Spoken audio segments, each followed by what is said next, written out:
Governo sedang submete legislação no tratado do Parlamento Nacional a ratifica com a Timor-Leste em adesão à ASEAN. Terça-feira, o Parlamento Nacional, Presidente do Parlamento Nacional Maria Fernanda Lai declara, órgão legislador sedang simo legislação Roma, o governo com a ratificação tratado adesão Timor-Leste à ASEAN. Mas só também, se o primeiro-ministro cata que legislação mais o governo. Se o governo haruka mais tarde usa do ato urgente, mas tem que reunir deputados revelar vai muito calai. Segundo, ia tratados balu que lá preenche critério você for fila. Também parlamento lá bel halo do ato. Tá bem?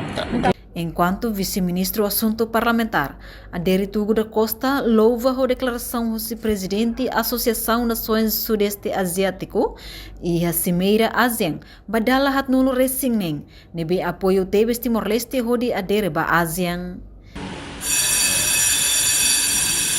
Texto resulta votos consensuados baik dari ASEAN ini membahas integração plena, adesão plena Timor-Leste, Cimeira 47ª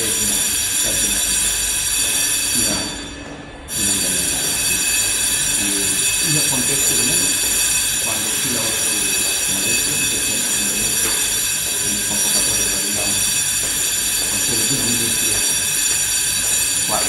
mana foto itu tidak bisa simulasi kalau atau tindakan orang tanah semua di sini tidak ada interest kalau yang sama di Indonesia atau kalau tersebut boleh prepara sekuensi sudah bila Timor-Leste prepara atau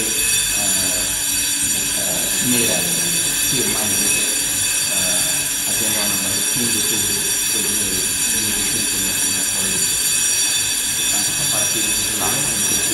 inclui documento rumano que tem que mais do parlamento. Idane marca significativo ida ba Timor-Leste.